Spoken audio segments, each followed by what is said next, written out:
I welcome you to learn English. உனக்கு என்ன வேண்டும், அதாவது உனக்கு என்ன வேணும், இங்கிலீஷில் கேட்குறதுக்கு உங்களுக்கே தெரியும். What to you want, what you want அப்படின்னு கேட்கக்கூடாது. அது அப்படி தமிழில் இருக்கிறத இங்கிலீஷில் ட்ரான்ஸ்லேட் பண்ணியிருக்கோன்னு அர்த்தம். அதில் கிராமர் மிஸ்டேக் இருக்குது. So what to you want is correct. எனக்கு தெரியும் உனக்கு என்ன வேணும்னு. இதை ஐ know what to you want அப்படின்னு கேட்கக்கூடாது. இதை பற்றி நான் ஆல்ரெடி ஒரு வீடியோவில் எக்ஸ்பிளைன் பண்ணியிருக்கேன். இன்னும் நிறைய எக்ஸாம்பிள்ஸோடு இந்த வீடியோவில் பார்க்கலாம். ஐ know what to you want அப்படின்னு சொன்னோன்னா that is wrong. I know what you want. I know அப்படின்னா எனக்கு தெரியும். வாட் டு யூ வாண்ட் அப்படின்னா உங்களுக்கு என்ன வேணும். ஸோ அது ஒரு கேள்வியாக போயிடுது. எனக்கு தெரியும் உனக்கு என்ன வேணும் அப்படிங்கிறதுக்கு I know what you want. இந்த சென்டென்ஸ் சிம்பிள் ப்ரெசன்ட் டென்ஸில் இருக்குது. I welcome you to this channel சென்டாக்ஸ். உங்களுடைய ஸ்போக்கன் இங்கிலீஷ் ஸ்கில்லை டெவலப் பண்ணுறதுக்கு வீடியோஸ் அப்லோட் பண்ணிட்டு வரேன். ப்ராக்டிஸ் பண்ணிட்டே இருங்க, கண்டிப்பாக டெவலப்மெண்ட் இருக்கும். அதே மாதிரி இந்த சேனலில் டூ டஸ் ரெண்டு வார்த்தைகளையும் எப்படி யூஸ் பண்ணணும் அப்படின்னு எக்ஸ்பிளைன் பண்ணுற வீடியோஸ் நிறையா இருக்குது. டஸ் அப்படிங்கிறது சிங்குலர், அதாவது ஒருமை. டூ அப்படிங்கிறது ப்ளூரல், பன்மை. இந்த டஸ் அப்படிங்கிற வார்த்தைக்கு அடுத்து ஹீ வந்திருக்கு பாருங்கள், அது சிங்குலர், ஒருமை. ஹீ அப்படின்னா அவர். அவர் என்ன கேட்குறாரு? What does he ask? அவர்கள் என்ன கேட்கின்றனர்? இது பன்மை. What do they ask? இது பேசிக். அவர் என்ன கேட்குறாருன்னு எனக்கு தெரியும். இதை நீங்கள் இப்போ சொல்ல போகிறீங்க. ஐ know what does he ask. இது கரெக்டா? கரெக்ட் இல்லை அப்படின்னு நினச்சிங்கன்னா இந்த சென்டென்ஸ், அதாவது அவர் என்ன கேட்குறார் அப்படிங்கிறது எனக்கு தெரியும், இந்த வாக்கியம் எப்படி வரும்? ஐ நோ அப்படின்னு ஸ்டார்ட் பண்ணணும். அதை எப்படி ஃபில் பண்ணுவீங்க? வீடியோ பாஸ் பண்ணிவிட்டு யோசிச்சு பாருங்கள், ஃப்ரேம் பண்ணுறதுக்கு ட்ரை பண்ணுங்கள். அப்போ தான் உங்களுக்கு தெரியும் எந்த இடத்துல நம்மளால் ஃப்ரேம் பண்ண முடியல, எந்த இடத்துல ஸ்ட்ரக் ஆகுது அப்படின்னு தெரியும். அதே சமயத்தில் நம்மளுக்கு தெரிஞ்சிருக்கோம், அதை சொல்லாமல் நம்மளுக்கு தெரியாதுன்னு நினச்சிட்டே இருப்போம். ஸோ ட்ரை பண்ணால் தான் அது தெரியும். ஸோ வீடியோ பாஸ் பண்ணிவிட்டு ட்ரை பண்ணுங்கள். ஆன்சர் ஃபியூ செகண்ட்ஸில் டிஸ்பிளே ஆகும். ஐ நோ எனக்கு தெரியும். வாட் டஸ் ஹி ஆஸ்க் அப்படிங்கிறது ஒரு செப்பரேட் கேள்வி, தனி கேள்வியாக போயிடுது. I know what he asks. அவர் என்ன கேட்குறாருன்னு எனக்கு தெரியும். This is correct. ஒரு சிம்பிளான கொஸ்டின். அவர் என்ன கேட்டார்? வீடியோ பாஸ் பண்ணிவிட்டு அந்த வாக்கியத்தை ஃபில் பண்ணுங்கள், அந்த கேள்வி வாக்கியத்தை. வாட் அப்படின்னு ஆரம்பிக்கணும். அவர் என்ன கேட்டார் அப்படிங்கிறத ஃபில் பண்ணுங்கள். வீடியோ பாஸ் பண்ணிக்கோங்க. ஆன்சர் ஃபியூ செகண்ட்ஸில் டிஸ்பிளே ஆகும். டூ டஸ் பார்த்தோம், அது present tense. Past tense did. அவர் என்ன கேட்டார்? What did he ask? அவர் என்ன கேட்டார்னு எனக்கு தெரியும்.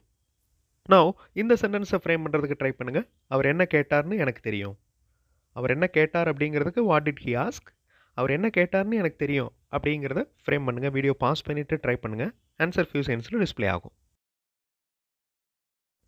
ஐ know what he asked. I know what did he ask வராது.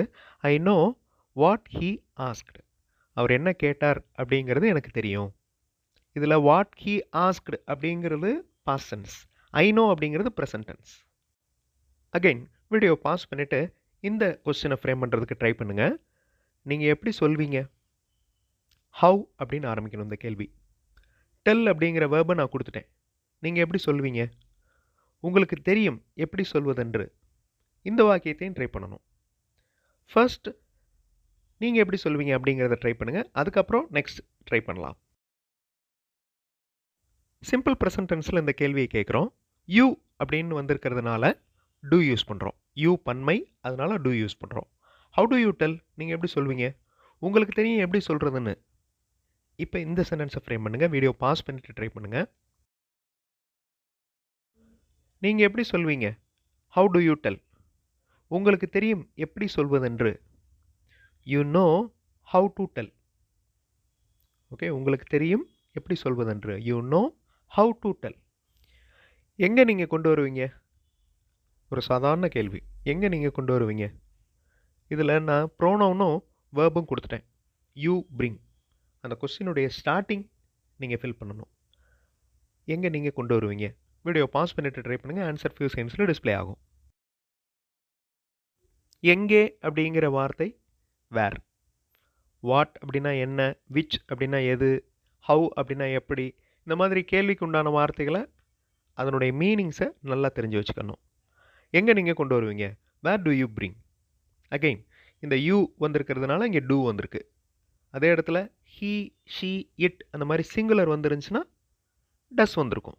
வேர் does he bring, where does he give, அந்த மாதிரி. இப்போ இந்த கேள்வியை நார்மலான சென்டென்ஸாக மாற்ற போகிறோம். நான் உங்களுக்கு சொல்கிறேன் எங்கு கொண்டு வர வேண்டும் என்று. இந்த சென்டென்ஸை ஃப்ரேம் பண்ணுறதுக்கு ட்ரை பண்ணி பாருங்கள். கண்டிப்பாக உங்களால் முடியும். உங்களுக்கே தெரியும். அதை ஹெசிடேட் பண்ணி ஸ்டாப் பண்ண வேண்டாம். கண்டிப்பாக உங்களால் முடியும். ட்ரை பண்ணுங்கள். ஆன்சர் ஃபியூ செகண்ட்ஸில் டிஸ்பிளே ஆகும். I tell you where to bring.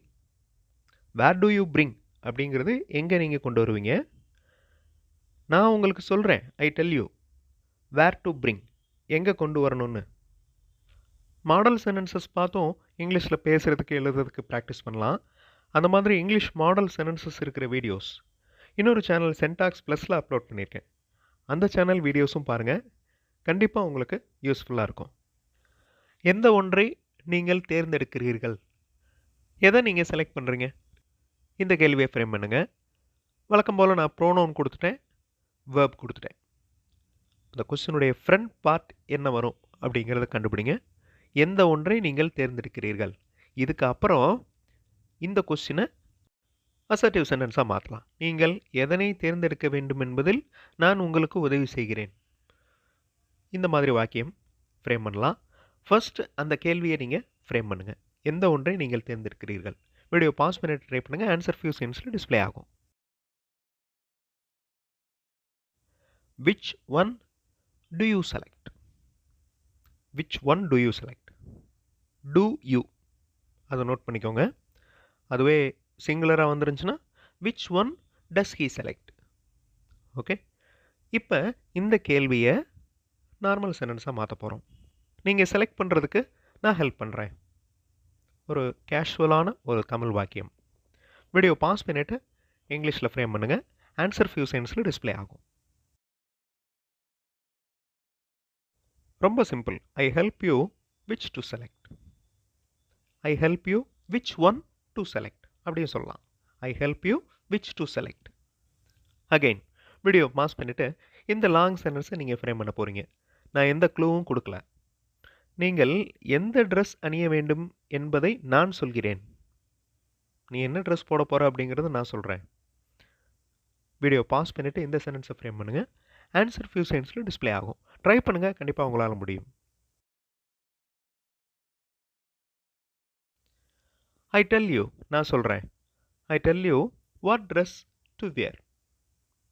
Okay, அணிதல் அப்படிங்கிறதுக்கு வியர், WEAR. ரொம்ப சிம்பிளான வாக்கியங்கள், நம்ம கேஷுவலாக யூஸ் பண்ணுற வாக்கியங்கள் தான். இந்த மாதிரி நிறைய வாக்கியங்கள் நீங்களாக இமேஜின் பண்ணி அதை இங்கிலீஷில் ட்ரான்ஸ்லேட் பண்ணி ப்ராக்டிஸ் பண்ணுங்கள். அடுத்த வீடியோவில் இன்னொரு இன்ட்ரெஸ்டிங்கான கிராமர் எக்ஸ்ப்ளனேஷன், இன்ட்ரெஸ்டிங்கான கிராமர் எக்ஸசைஸோடு பார்க்கலாம். தேங்க்ஸ் ஃபார் வாட்சிங் and thanks for your valuable comments.